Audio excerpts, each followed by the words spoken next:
fields of Nusantara, where legends are born.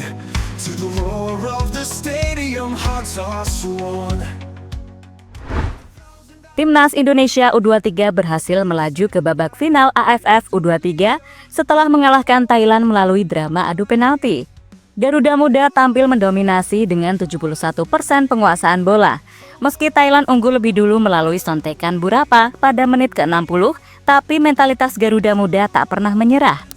Dan dibalas oleh sundulan Jens Streben, hingga akhirnya menang lewat adu penalti usai babak extra time masih berlangsung imbang. Kini selanjutnya Garuda bakal menantang kekuatan Vietnam di partai puncak. Final ini merupakan partisipasi ketiga Indonesia di partai puncak Piala AFF U23 setelah edisi 2019 dan 2023. Jelas, pertandingan yang berlangsung bakal kembali penuh dengan drama, penuh dengan ketegangan. Apalagi ini Vietnam cuy, tim Asia Tenggara yang terkenal dengan dramatisasi di atas lapangan dan punya ketegangan rivalitas dengan Indonesia. Lantas bagaimana adu kekuatan kedua tim di partai puncak Piala AFF U23? Karena jelas komposisi pemain juga nggak bisa sama, akan ada perubahan dari kubu Garuda maupun Vietnam. Untuk itu, mari kita bahas satu persatu.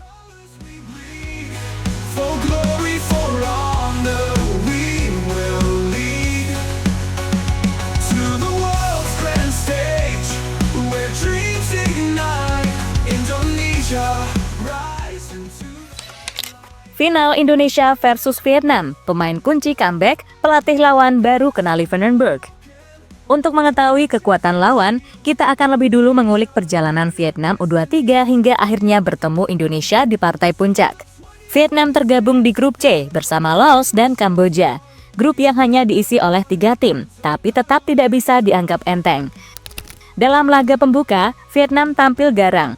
Mereka membantai Laos dengan skor meyakinkan 3-0. Bukan hanya karena berbeda kualitas, tapi karena Vietnam tahu betul bahwa selisih gol bisa jadi penentu.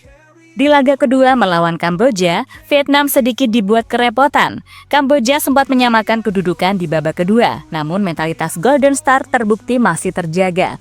Gol telat Nguyen Din Bach di menit ke-83 memastikan kemenangan 2-1, dan Vietnam keluar sebagai juara grup.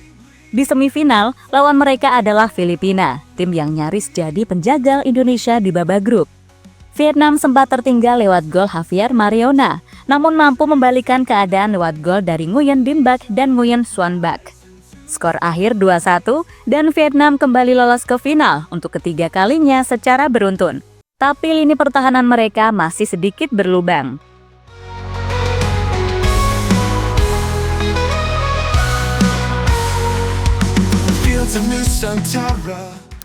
Sementara Indonesia, perjalanannya memang gak semulus itu. Banyak rintangan dan beberapa kali seri, termasuk saat laga semifinal versus Thailand, juga hitungannya sama-sama kuat hingga adu penalti. Tapi justru, karena itulah tekanannya luar biasa. Tak ada ruang untuk kesalahan. Satu kekalahan bisa bikin koper dipaksa ditutup lebih awal. Dan Garuda Muda menjawab semuanya dengan penuh percaya diri. Pertandingan lawan Thailand inilah yang jadi cermin sejati mental Garuda. Tertinggal lebih dulu, tapi bangkit, lalu menyamakan kedudukan lewat Jens Streben. Setelah 100 menit dramatis, Garuda Muda menang lewat adu penalti. Dan kini, partai final menanti. Lawannya adalah Vietnam, musuh lama dengan sejarah panjang penuh ketegangan.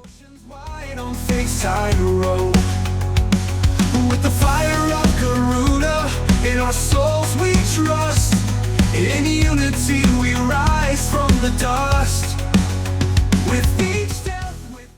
Tim kepelatihan Garuda U23 sendiri sudah sangat siap siapapun lawannya, termasuk menghadapi kekuatan Vietnam asuhan Kim Sang-sik. Meski begitu, gak ada rasa berlebihan, gak meremehkan lawan apalagi pesawor. Tim kepelatihan tetap rendah hati. Hal ini disampaikan asisten pelatih Timnas U23 Indonesia, Frank van Kempen. Dalam konferensi pers usai laga semifinal, Van Kempen tidak melemparkan pesawor murahan, justru sebaliknya. Ia berbicara dengan tenang, penuh hormat, dan dengan kepala dingin. Mereka memiliki tim yang bagus. Saya tak melihat laga mereka secara keseluruhan, hanya sedikit. Tapi mereka berada di level yang sangat bagus. Jadi kami harus bersiap dengan sangat baik untuk pertandingan tersebut, tutur asisten pelatih Timnas U23 saat konferensi pers seusai laga, sumber Kompas TV. Sebuah kalimat sederhana tapi menyimpan makna, karena Van Kempen tahu Vietnam bukan lawan yang bisa dianggap remeh. Ia tahu bahwa pelatih lawan Kim Sang-sik adalah otak sepak bola Korea Selatan yang cerdas dalam membaca lawan. Namun Van Kempen tak takut, ia punya kepercayaan penuh pada pemainnya. Dia tahu Garuda Muda punya modal penting, mental tak gentar, dan permainan agresif yang belum pernah disaksikan Vietnam di ajang ini. Sementara di luar lapangan, Ketua Umum PSSI Erick Thohir kembali jadi juru api semangat timnas. Apalagi menurut Erick, keuntungan Garuda Muda tampil di kandang sendiri harusnya tanpa gentar dan siap bermain keras untuk mempertahankan harga diri. Kita tuan rumah di sini, jangan mereka injak-injak home base kita, ucapnya. Kasih keras, bukan seperti mencederai. Kita tidak boleh sesama pemain mencederai. Tapi maksudnya, kita harus berani main keras juga. Jelas lanjut Erick Thohir seperti dikutip dari Antara. Ya mungkin, lawannya keras, kita lebih keras. Mereka kasih tensi, kita balas dengan intensitas. Apalagi ini Gelora Bung Karno, rumah Garuda. Di sini kita bukan hanya bermain bola, kita mempertahankan harga diri. Where legends are born, to the roar of the stadium, hearts are sworn. Dan hal positif juga berdatangan. Satu kabar membuat fans Garuda kembali bisa tersenyum. Adalah kabar dari Arhan Fikri yang dilaporkan semakin membaik.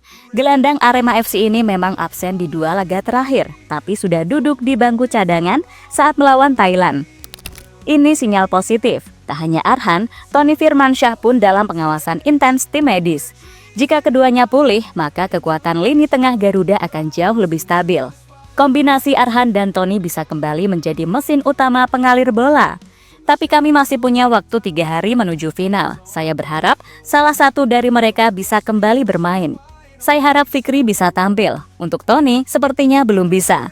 Tapi Fikri saya harap bisa, ungkap Van Kempen soal kondisi 2 pemain Indonesia yang cedera. Tapi di balik harapan itu, ada kekhawatiran baru soal cedera Jens Reven.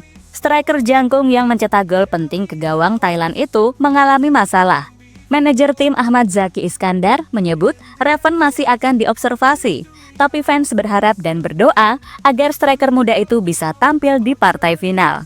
Karena Jens bukan striker biasa, dia adalah simbol agresivitas, sosok yang bisa membuka ruang, memantulkan bola, bahkan mengacaukan pertahanan hanya dengan gerak tubuhnya.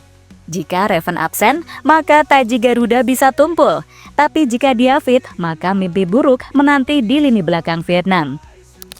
Final ini sendiri akan menjadi dendam lama setelah Timnas Indonesia U23 gagal meraih gelar Piala AFF U23 pada 2023. Kala itu Garuda Muda menelan kekalahan 5-6 dari Vietnam melalui adu penalti di partai final. Maka dari itu, diusahakan gak akan terjadi adu penalti lagi pada babak final versus Vietnam besok. It's done.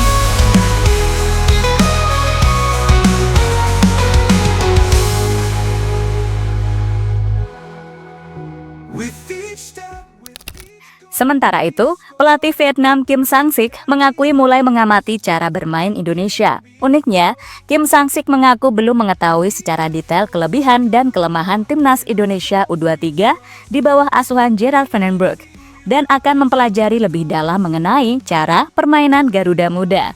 Juru taktik asal Korea Selatan itu akan membandingkan gaya permainan yang diterapkan oleh Vandenberg dengan pelatih Timnas U23 sebelumnya, Shin Tae-yong. Vietnam pun mengaku akan mempersiapkan dengan maksimal untuk pertandingan final dan memuji kekuatan Garuda Muda. Saya belum pernah bermain melawan pelatih Indonesia yang sekarang, jadi tidak banyak yang bisa saya komentari. Saya akan menyaksikan pertandingan mereka malam ini dan menganalisanya. Pada dasarnya, Indonesia terus berkembang, baik saat dilatih Shin Tae-yong maupun pelatih yang sekarang. Sekarang pun, Indonesia semakin kuat, kata pelatih asal Korea Selatan itu dilansir dari Goal.com. Ya, dia bahkan membandingkan permainan Garuda di era Vandenberg dengan era Shin Tae-yong. Artinya apa? Artinya dia serius. Ia ingin tahu sedalam apa perubahan filosofi Indonesia. Ia ingin mengincar celah. Tapi satu hal yang mungkin belum diketahui Kim Sang-sik, Garuda yang ini bukan sekedar berubah. Garuda yang ini sudah berevolusi. Dan jangan kira Vietnam datang dengan persiapan sempurna. Mereka sama juga seperti Indonesia, mengalami masalah di finishing. Meski sukses menaklukkan Filipina dengan skor 2-1 di semifinal ASEAN Cup U23 2025, timnas U23 Vietnam masih menyisakan pekerjaan rumah di sektor penyelesaian akhir. Gelandang Van Trong secara jujur mengakui bahwa timnya kekurangan sosok penyerang murni yang bisa diandalkan dalam situasi krusial. Kepada media Vietnam, Van Trong menilai bahwa timnya belum memiliki ujung tombak tajam yang bisa mengeksekusi peluang dengan maksimal. Dalam wawancara bersama FPT Play dan ditanya mengenai ketajaman lini depan, ia tak menutup-nutupi fakta. Pertandingan tadi sangat sulit, kami harus bekerja keras selama 95 menit. Tapi saya lihat, makin sering kami bermain bersama, semakin solid permainan tim. Meski belum sempurna, saya puas dengan performa hari ini. Saya rasa kami masih kekurangan striker sejati. Coach Kim pasti akan mencari solusi. Kami harus memperbaiki penyelesaian akhir di pertandingan berikutnya, ungkap pengakuan gelandang Vietnam kepada media di sana. Hal serupa juga disampaikan oleh pelatih Kim Sang-sik dalam sesi konferensi pers usai laga. Meski mengapresiasi usaha para pemain, ia tidak menampik bahwa banyak peluang seharusnya bisa berbuah gol. Kami seharusnya bisa unggul lebih awal, banyak peluang terbuang meski kami menang. Tapi saya tetap senang dengan kerja keras pemain, mereka menjalankan instruksi dengan baik, ujar pelatih asal Korea Selatan itu. Kini menegaskan bahwa semua lini tengah bermain sesuai rencana taktik, namun efektivitas penyelesaian akhir masih menjadi perhatian utama jelang laga puncak. With each goal we score, we carry the hopes of those who came before. In the echoes of Pada intinya, final Indonesia versus Vietnam ini bukan sekedar soal gelar juara, tapi soal harga diri, soal evolusi sepak bola, dan tentang generasi muda yang kini berdiri di panggung tertinggi Asia Tenggara. Vietnam datang dengan nama besar dan pengalaman, tapi Garuda Muda datang dengan nyali, gairah, dan mental baja. Di bawah asuhan Vandenberg, Indonesia tak lagi bermain untuk sekedar bertahan. Kita bermain untuk menyerang, untuk menguasai, untuk menang. Arhan Fikri mungkin comeback, Raven masih ditunggu, tapi siapapun yang turun, satu hal yang pasti. Mereka akan bertarung habis-habisan demi lambang Garuda di dada, demi warna merah putih di tribun stadion. Dan ingat, ini Gelora Bung Karno. Disinilah sejarah sering menulis dirinya sendiri. Jadi siapapun lawannya, entah itu Kim Sang-sik atau legenda masa lalu, Garuda Muda tidak akan mundur. Karena kita bukan cuma tuan rumah, kita adalah pemilik panggung ini. Dan di partai final nanti, Garuda bukan hanya terbang, Garuda akan mengaum untuk menang, untuk membuktikan kita layak jadi Raja Asia Tenggara.